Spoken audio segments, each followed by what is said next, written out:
Proving itself over the jungles of Vietnam, the A-6 Intruder quickly becomes the backbone of naval air attack. Fighting day or night in all weather conditions, the A-6's durability is unmatched. 25 years later, it will wreak havoc over the sands of Iraq.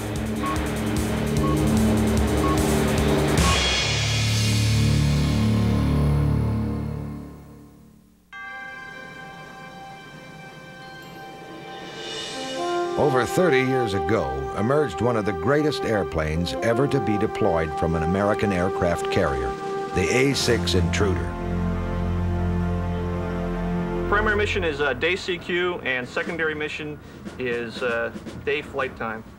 Today, a new generation of Intruder pilot prepares for a mission aboard an aircraft that was designed before most of them were born. This is Attack Squadron VA-34. V stands for fixed wing, A for attack. The men are being briefed one level below the flight deck, where a flurry of activity is already underway. The planes are given final preparations as the rescue helicopter is launched. All day, it will hover next to the ship, waiting for a disaster that all hope will never come. For the naval aviator, nothing is ever routine. If the pilot gets a cold cat shot, he will have less than a second to decide whether to attempt to power out of his predicament or to leave his multi-million-dollar aircraft behind in a life-saving ejection. Upon landing, he must guide his aircraft on a precise descent to safety. Too high, and he will be forced to plunge downward at the last moment, most likely snapping his landing gear. Too low, and he will hit the back end of the ship. Too far to the right, and he hits the control tower. Too far to the left, and $100 million worth of aircraft will go up in flames. Like all naval aviators, the men of Attack Squadron 34 face this challenge twice a day.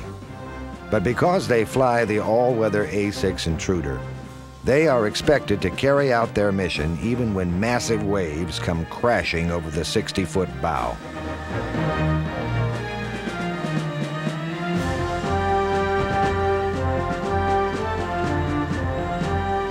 Whether the sun is shining or the seas are storming, the Intruder's mission goes on.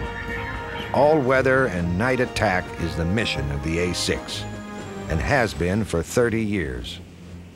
In conditions that keep most airplanes grounded, the A-6 is in its element. The Naval Air Station at Oceana, near Virginia Beach, is the home of the Navy's attack wing for the eastern United States. In February 1963, the training squadron VA-42 became the first Navy squadron to receive Intruders. At the time, the plane brandished state-of-the-art electronics, representing the future of naval air warfare. However, that was over 3 decades ago. Now the rugged workhorse of the U.S. Navy faces the twilight of its service career. The fact that the Intruder has lasted as long as it has is a surprise, even to those who flew it in its early stages. Although a lengthy service career may please designers by being a vindication of their ideas, for the Top Gun generation, being assigned to fly an old plane is not exactly flattering. Lieutenant Pete Rasnick explains. When I first started flying the A-6 is about when Top Gun came out. And so when I got my wings, everybody wanted to be an F-14 pilot. When I got here, I have to admit I was a little bit disappointed initially before I flew the airplane because I saw these Tomcats taking off. I quickly, though, changed my mind when I learned about the mission of the A-6 and learned about its capabilities. Flying low-level, all-weather, night, dropping all different types of ordnance. I quickly realized that this was the mission that I thought I was cut out to do.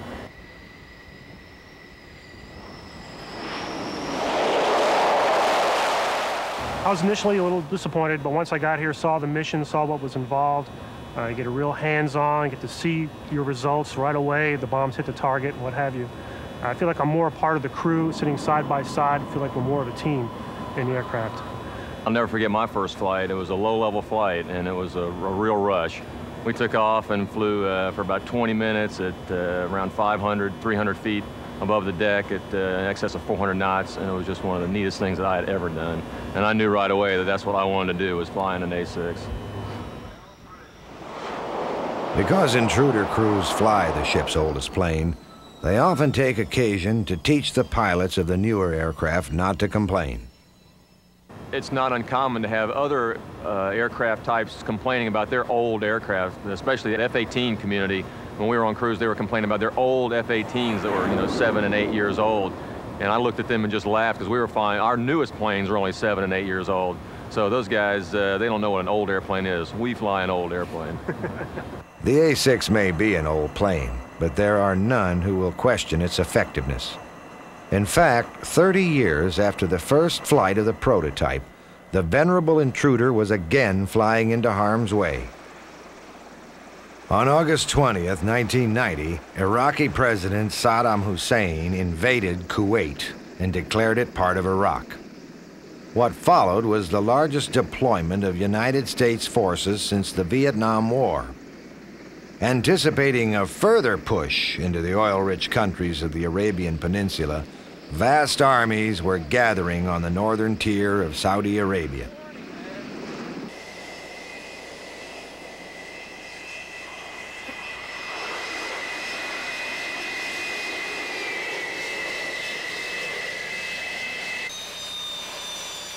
For the U.S. Navy, conflict in the Persian Gulf was nothing new. Throughout the long war between Iran and Iraq, U.S. naval forces were deployed to provide safe passage for oil tankers. Therefore, at the beginning of Desert Shield, much of the U.S. Navy was already poised to strike.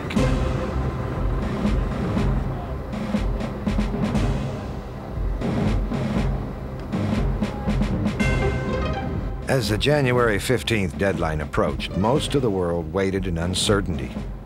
However, military leaders were fully aware of the strategy to be taken if Saddam did not withdraw from Kuwait. Massive and relentless airstrikes. For this policy of overwhelming the enemy with air power, the A6 Intruder was perfect. It carries a massive payload by any standard. In fact, it can carry more bombs than any other plane in the Navy. However, the Intruder does not have the luxury of operating from vast runways as does the large Air Force bombers, but it must always return to its home at sea.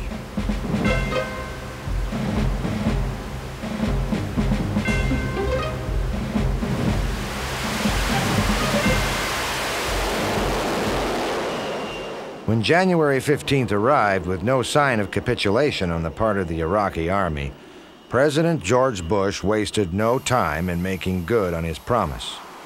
Airstrikes began immediately, and the intruders aboard the USS Roosevelt were among the first to be called into action. Intruder pilot Lieutenant Pete Rasnick flew in the early days of the war. It was a gorgeous day, morning, the sun had just come up. Didn't see any type of AAA SAMs or anything. Got to our target. I remember rolling in on the target and just thinking to myself, it just seems so benign. There's nothing out here. It's just like a training mission. We dropped their laser-guided bombs. I remember pulling off target, looking down to the left to see the bombs hit. I looked down, they hit the target. I looked back to the right, and a missile just streaked right up by us with a big contrail. And it's like my heart froze. I told my BN, I said, there are missiles in the air. Then I keyed the mic, and I tried to tell my wingman, who was now ahead of me, we had missiles in the air. But I remember my mouth was so dry, I couldn't hardly talk. But I got it out over the radio. We had missiles in the air. He's asked me where they are. I'm trying to explain to him where they are. By this time, 3 or 4 more had gone up really close to us, and all hell's breaking loose on the ground with AAA and stuff. I just remember I didn't pull the throttles back until I was about 100 miles away from that target. And I just remember looking down at the ground thinking, this plane is going so slow. And I kept pushing the throttles as far as they would go. It just wouldn't go any faster. I remember my BN and I looked at each other after we had about an hour's worth of silence on the way back to the boat. We were both white as ghosts. That was the one time we didn't think we'd make it back, but we did. Flying during the day was not the preferred mission of Intruder crews. Unlike the high-flying B-52s, Intruder pilots did most of their attack work at low levels, well within the range of Iraqi anti-aircraft artillery. Because of this obvious danger, the Intruder does its best work at night. Not all the Navy's carriers were located in the Persian Gulf. Intruder pilots deployed from carriers in the Red Sea flew exhaustive night missions over Baghdad, which often lasted over 6 hours. Baghdad was a heavily fortified city, and the greatest security bestowed upon Intruder crews was the protective cover of darkness. However, as most naval aviators will attest, the most difficult challenge came not from Iraqi guns, but rather the long trip back to the ship. For us in the Navy, the mission doesn't stop once we're out country. With our air base being in the water and being very movable, we don't know where it is when we come back. First, we have to find that. And after going through a tanking evolution again, when I came back from my first strike, for example, after going through this tanking, bombing, tanking evolution, 6 hours later, it's now 4 in the morning, we're coming down to land with a boat, and my pilot had what a lot of pilots do, have a bad night, and he ended up boltering 7 times. Kept coming down the ship and missing the wires just barely each time. Got down to the point where we had a low fuel light come on, had to launch a tanker, we had to tank again. At this point, one of our generators wasn't working, so I had to illuminate the basket with my flashlight while the pilot was trying to fly it in there. So he's under more stress. 7 hours have gone by at this point, and we just want to get the thing down on deck and go home. After all this finally finished, we finally got down on the deck. We both just went down and sat in our racks and just were very quiet. Didn't say much. Just the stress didn't stop just leaving Baghdad. It just continued on, just trying to get back to the boat itself. Despite all of the challenges faced by naval aviators and the deck handlers, the first days of the war were a total success. At all levels of operation, morale was running high. Live television coverage provided the world audience a play-by-play account of a seemingly one-sided war as smart bombs hit their targets with remarkable precision. Then came the inevitable. We heard that an A6 got shot down, and it was an East Coast A6, and I knew that I had a very good chance of knowing the people that had been shot down, and we weren't sure if they had been killed or not. And then when they released the audio of the prisoners, I recognized the voice immediately of the bombardier navigator who had been shot down. And then they showed, the next day they showed the video, and he just looked terrible, you know, from the ejection and from whatever he was subjected to as a POW. And I remember thinking that we had gone through some, you know, very introductory training into what prisoners of war may go through if captured. And I just remember thinking that he was going through that, and you know, probably lots worse. And it really brought it home to me, and all of a sudden it wasn't some kind of game on television anymore. It was it became real personal. Fear of being shot down is paramount on the minds of all aviators flying into harm's way. But for the naval aviator, it is only one of many uncertainties. Their ever-moving airstrip can itself be a more difficult target than any Iraqi bridge or Scud bunker. With zero margin of error, the naval pilot must put hook to wire with an accuracy greater than any of the laser-guided technology at his disposal. The war in the Gulf was the first combat experience for most of the men who fly the A6 Intruder. However, combat is nothing new for the aircraft itself. In fact, a quarter century before the outbreak of the war in Iraq, naval pilots of an older generation were flying the Intruder over a dangerous land far from home. In June of 1965, the USS Independence was making its way around Cape Horn, through the Indian Ocean, and on to the unsettled seas off Southeast Asia. As the utmost extension of U.S. foreign policy, the carrier battle group was again en route to provide what diplomacy could not. All the information on the board here. All right, now we'll get into Of the several squadrons aboard the Independence, VA-75, the Sunday Punchers, held a unique distinction. They were the first squadron to fly the U.S. Navy's brand new state-of-the-art attack aircraft, the Grumman A-6A Intruder. Most of the men in VA-75 had previous experience in older A-4 Skyhawks and A-3 Sky Warriors. So for them, the new assignment was exciting. The Intruder was the most advanced aircraft aboard the ship. The heart of its electronics was the digital integrated attack and navigational equipment, more affectionately known as Diane. The plane's sophisticated interior seems in contrast to an airframe that looks more like a tadpole than a naval attack plane. But the Intruder airframe was designed with a purpose: tremendous strength and weightlifting capability. This sturdy body, coupled with its sophisticated electronic guts, provide a devastating combination.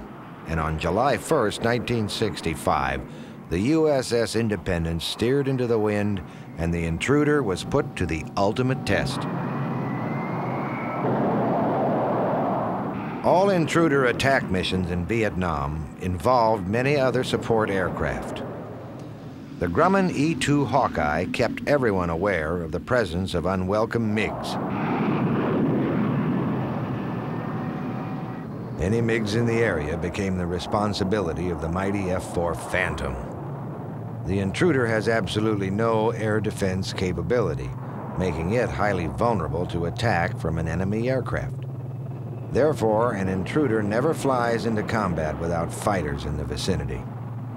Many unfortunate North Vietnamese pilots would soon realize the Phantom was deadly proficient in this role. So proficient, in fact, that not one Intruder was ever lost to an enemy aircraft.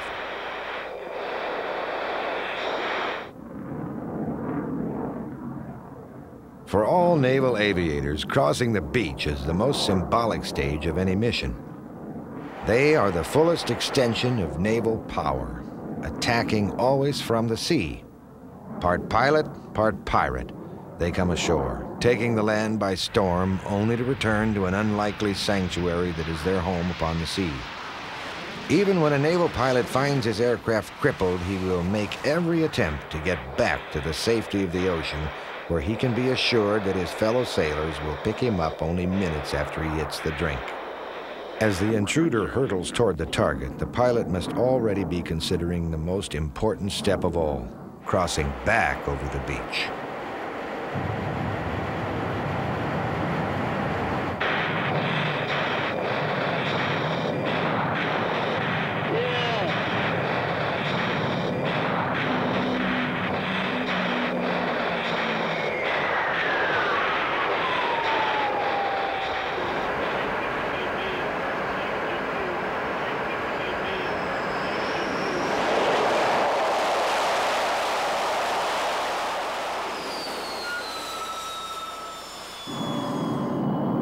Early Intruder missions were carried out against highways and bridges just south of Hanoi. It was clear from the beginning that North Vietnam was a dangerous place to fly. Well-entrenched anti-aircraft artillery was a constant threat, especially to the low-flying Intruders. To make matters worse, the Sunday Punchers had to deal with a variety of other problems. The extremely hot temperatures and high humidity had an adverse effect on the plane's electronics and radar reliability. This problem was aggravated by the inaccuracy of the early maps of Vietnam. Some of these early maps were as much as 3 to 4 miles in error. However, the most serious problem faced by Intruder crews in the early days of the Vietnam War was related to the separation of the bombs from the bomb racks. The mechanical bomb racks had a devastating tendency to ignite the bombs while still under the wing of the plane. This problem had to be fixed immediately and was resolved with the addition of bomb ejection systems built by the Douglas Company, but not before 3 Intruders were lost. Donald V. Becker, now a Rear Admiral in the U.S. Navy, was forced to eject when a bomb exploded under his wing in July of '65. Like many Intruder pilots in Vietnam, he would not make it back over the beach. I told Don Eaton, my bomber navigator, I said, we're going to have to get out. And I said, eject, slapped his leg, and he ejected, and I followed 2 seconds thereafter. We watched the airplane. He floated over this way. He was a light young guy, 135 pounds. I was 200 pounds. and he floated down like a leaf, and I floated down like a ton of rocks. So when I looked down, the men were coming out with their rifles, the soldiers ready to capture me. So as soon as I hit the ground, which was in a rice paddy area, I got rid of my parachute, got rid of my helmet, and looked up the hill where Don was still coming down. I couldn't go up that hill. It was a big grassy hill because the enemy was coming from this way. I turned around and looked this way, and there was a big jungle mountain. So I had to run through the rice paddy into the jungle area, and I found an animal den of some sort, a tiger hole or something, and crawled in that and waited until sunset, until nightfall, and then I evaded up the hill. But there were people all around looking. I could hear people within 20 or 50 feet of me. A safe ejection and ultimate rescue has given Rear Admiral Becker a deep appreciation of those unsung heroes of naval aviation. The parachute rigger is trusted with your life. He is the one that packs your parachute. You never appreciate him until you have to use it. Also the AME, they call them, the aviation structural mechanic, who is responsible for the seat to operate properly. So you never appreciate those people until you have to use it. And then we came back and we bought each of the parachute packer. We had to find out who packed the parachute, and we had to buy him a bottle of whatever he drank. The rescue of downed Intruder pilots is often fraught with difficulty.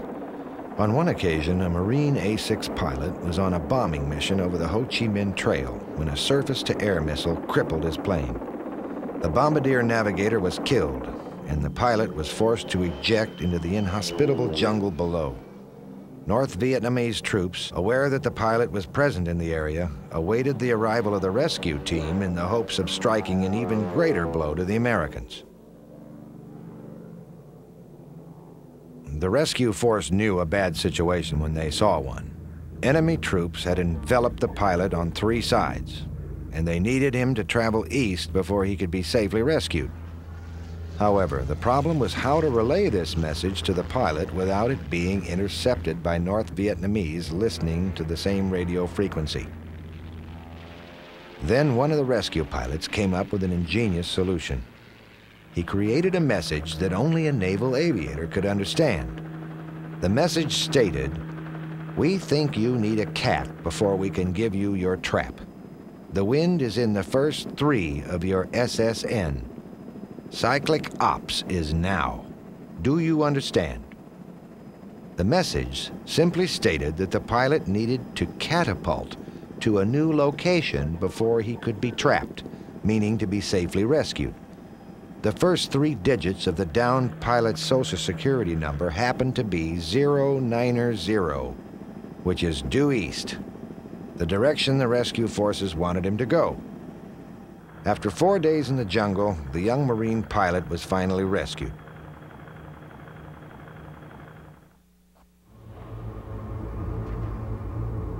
October in Vietnam marks the beginning of the monsoon season.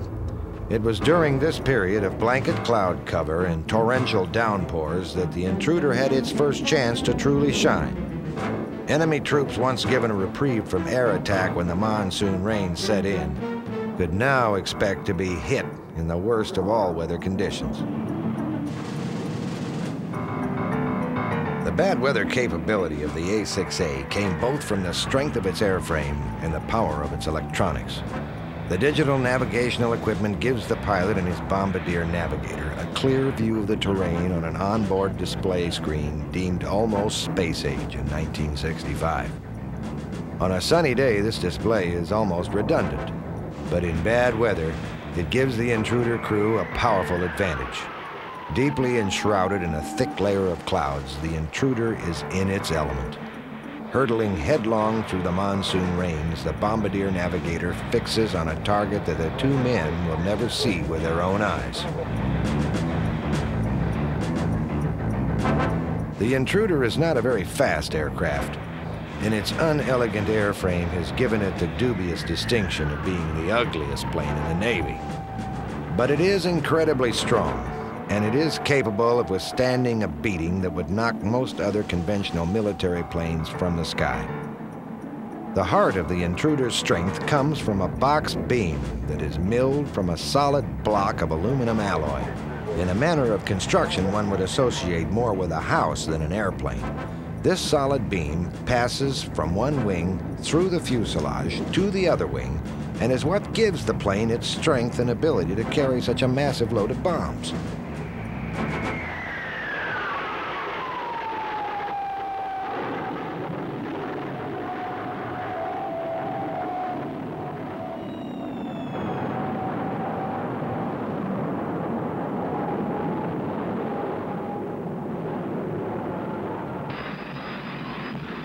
The effectiveness of the Intruder in all weather conditions pleased no one more than the Marines on the ground. In the past, bad weather had meant the absence of close air support. As the clouds moved in, the men on the ground could be certain of one thing: they were on their own. With the A-6 now in the fleet, those days were over. The Marines could now expect full air cover anytime, any weather.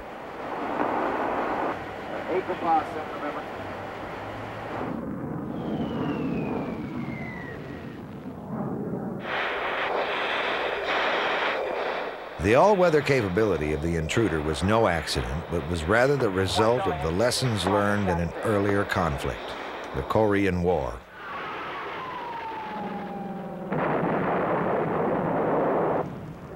The conflict in Korea saw the largest deployment of U.S. ground forces since World War II. From the Incheon landing and on throughout the entire war, troops on the ground depended on air cover to survive. For the U.S. Navy, Korea was the perfect tactical environment. It was a peninsula that could be enveloped by carrier task forces on three sides. The A-1 Sky Raider was the Navy's workhorse attack plane during the entire war. However, the volatile weather over Korea exposed a weakness that frustrated military planners. Aircraft could simply not operate effectively in bad weather. And in the winter of 1951, U.S. carriers often spent more of their time steering around snowstorms than they did launching planes. With these lessons learned, the Navy made clear its need for an all-weather attack plane.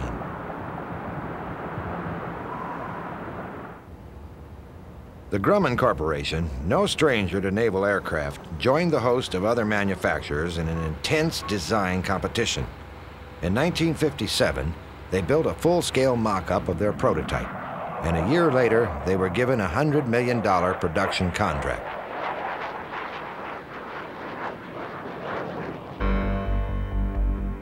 The decade of the 60s brought with it a sense of limitless optimism in what America could achieve. There was no greater symbol of this than the Lockheed SR-71. This futuristic-looking aircraft was designed to take man higher and faster than ever before.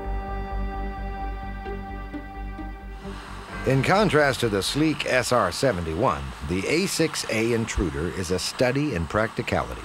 It was not designed to break any speed records, nor could it attain breathtaking altitudes. With its bulbous nose and odd-looking fuselage, it was truly unglamorous. And in an era when America was reaching for the stars, the unassuming Intruder quietly entered squadron service.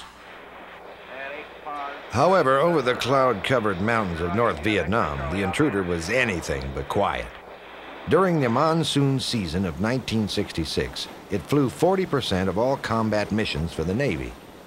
But the plane does not fly itself. The pilot must get aboard the ship, whether the seas are calm or when massive waves come crashing over the 60-foot bow. From the time of the Second World War to the war in the Gulf, getting back to the ship has remained the primary challenge of the naval aviator.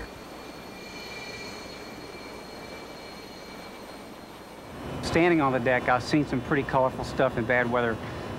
One night in particular in a thunderstorm, the plane could not see the ship, but we could see it from the deck. The guy had his taxi light on. That's pretty much the only way we could see it. And talking to the pilot afterwards, he said he saw the deck for about 5 seconds, had one chance to make a play for it, and he was there. And that's how interesting it can get out there. Well, there are times, because of the nature of the mission of the aircraft, there are times when we're sitting on a catapult getting ready to launch, the entire time telling ourselves we're not really going to go, we're not really going to go. They wouldn't launch us in this, and all of a sudden, boom, off you go in the cat.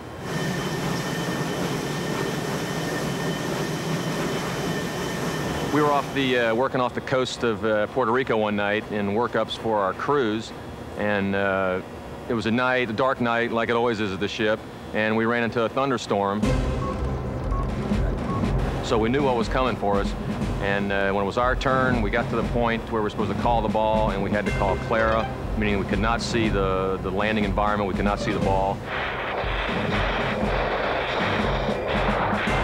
And the LSO, the landing signal officer, saw us and heard us. He gave us a couple calls. The pilot responded immediately.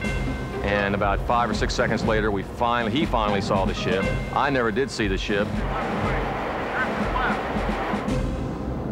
Right before we landed, I just remember seeing a rush of lights come up. We slammed into the deck, hit real hard. We got aboard, trapped, shut down, and that was the most memorable landing I've ever had. And if I don't ever have another one as a pilot, that'll be fine with me. In the years after the end of the Vietnam War, U.S. foreign policy was directed to another part of the world, the Middle East. 4 years after the fall of Hanoi, an Islamic revolution swept Iran. Then the war in Lebanon erupted, and the disturbing rash of terrorism that followed demanded the attention of the U.S. Navy's Sixth Fleet. On December 3rd, 1983, an F-14 Tomcat was taking pictures of suspected terrorist headquarters in Lebanon when a surface-to-air missile streaked past it. The F-14 knew that this was no ordinary SAM. It was the Soviet-built SA-7 heat-seeking variety, which posed a threat to even the most sophisticated of aircraft. The presence of these missiles caused grave concern to the United States, and that night the Reagan administration issued a retaliatory strike order against terrorist strongholds in Lebanon. The strike would be handled by the aircraft carrier USS Kennedy to avoid involving any other country by using their airstrips. The aircraft chosen to carry out the attack was the A-6E Intruder.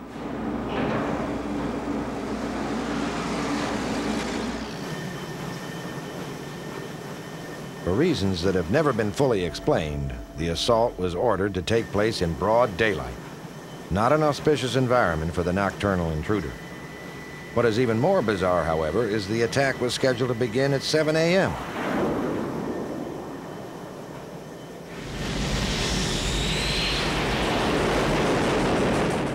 Flying in from the west, the pilots would have the morning sun in their eyes, while the Syrian artillery gunners would have the sun at their backs.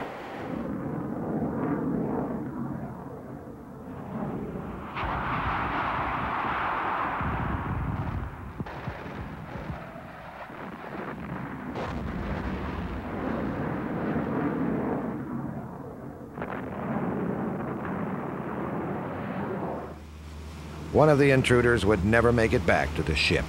The plane was hit by a Soviet-built SAM while diving towards its target. The pilot was killed sometime after the ejection, and the bombardier navigator taken as a hostage. None of the men involved in the attack had chosen to leave early in the morning. That decision had come from Washington, far from the familiar carrier decks of the Sixth Fleet.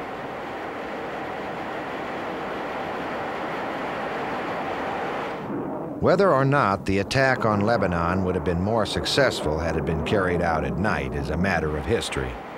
What is certain, however, is that all intruder crews undergo intensive training in mock night attack missions.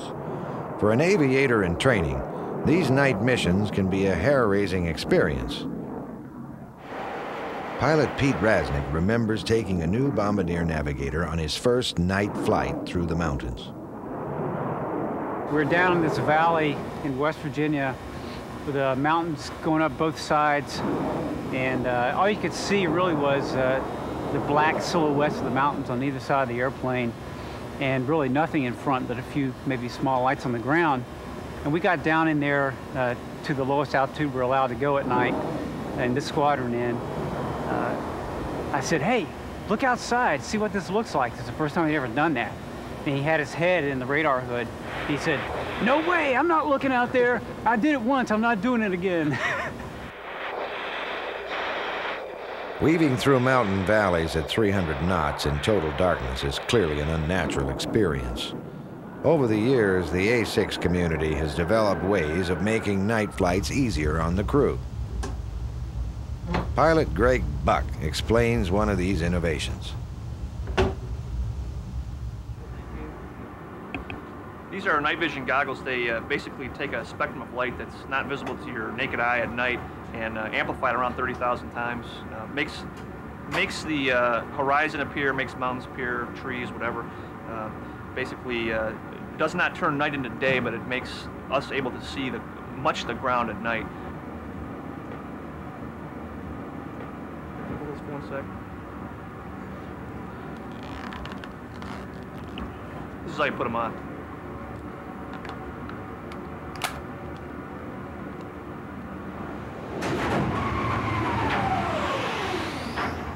Another helpful innovation used by this second generation of Intruder pilot is the simulator. Although this simulator can introduce the trainees to the fundamentals of flight, there is no substitute for the real thing.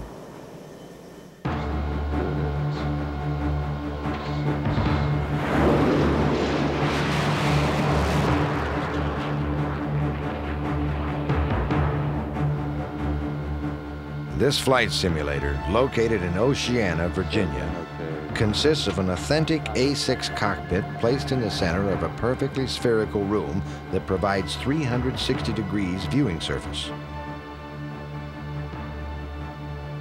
Because this particular simulator is used to train pilots on the East Coast, its terrain reference is an accurate simulation of the eastern United States. Here we see the pilot approaching a power plant in West Virginia that is used in mock attack exercises. As we approach the target, the bombardier activates his FLIR, or forward-looking infrared system. The FLIR uses the heat given off by the surface below to provide an image of the target at hand. With this image, the bombardier can pinpoint any weakness, like an air vent or a generator, and then guide his bombs in with laser-guided accuracy. When the pilot changes course, the bombardier will hold his target, even as the plane is leaving the scene. Okay, being at about 1.5 miles. Yeah, on speed, looking at 120. There's a beam, there's on speed. Okay, coming around. 120, up 600.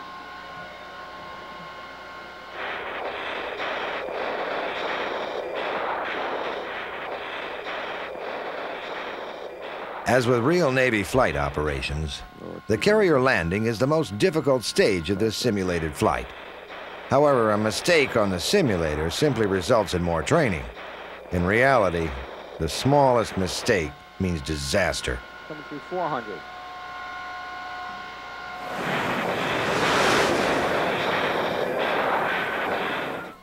Our pilot boulders, meaning he missed the wires and was forced to power out in a touch and go.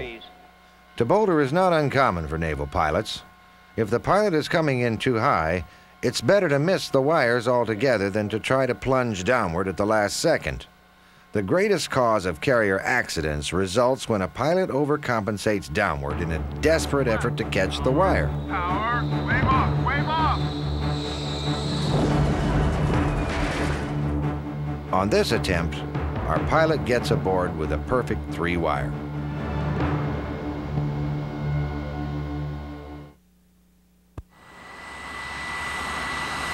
In over 3 decades of service with the Navy, the Intruder has undergone a continuous phase of improvements to keep pace with modern technology. But one aspect of the Intruder mission that has not changed over the years is the camaraderie between the 2 men who fly it. In the Intruder, knowing the person you fly with is as important as knowing how to operate the plane. Bombardier Mike White knows the value of this relationship. The importance of flying with the same person on a regular basis can't be overemphasized. Just the basic mechanics of flying itself, there's a lot involved, basic brief of takeoff procedures, landing procedures, and so forth. you fly with the same person and do the same routines over and over again. The two of you are used to that and pretty much know what the other person is going to do. However, even more important than knowing each other, the two must trust each other. When he says he has a target on radar, I can't tell. I can't see the radar, and I have to trust him. And that's just the trust that you develop between each other. On the other hand, he has to trust me to fly the airplane low, to keep my scan going, don't get distracted by something and fly us into the ground.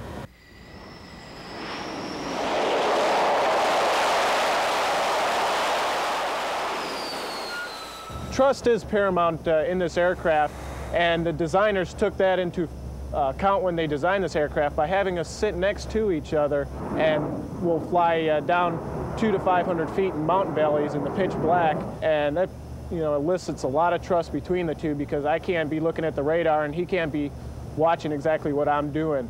One of the reasons they pair us up as standard crews, so you get used to your crew members' idiosyncrasies, things like that. You know exactly what they're going to be doing, and they're very predictable, and you don't have to waste time guessing. Yeah, I trust him, or I wouldn't fly with him. In fact, I trust any of the pilots that are in this squadron, that I've flown with. If I guess for whatever reason I didn't, I wouldn't fly with them again. In the years to come, most of these two-man crews will be split up as the Intruder is slowly phased out of service with the Navy. Although it proved effective in the Persian Gulf, the austere physical environment of the 90s leaves little room for aging military hardware. You fly an airplane for 7, 8 years, 1,500 hours in it, you're going to develop some type of attachment to it. Yes, we all wanted to fly Tomcats, that's when Top Gun came out, but I've really learned to love the mission. Really regret seeing it go. Yes, the capabilities are behind what we can make and what else we can use out there. But it's going to be sad to see it go. We're flying an airplane that's the same age I am. My parents are always concerned about the fact that they're afraid things are going to fall apart around me. But other aircraft, we see them come and go. We see them complaining about their maintenance problems and their shortcomings. But we always seem to make do what we have in the A6 community. We always seem to overcome any obstacles that are thrown in front of us. We're used to having to fight all the time instead of having things come easy. And I think the airplane is still very capable and still has very much a part of our nation's defense.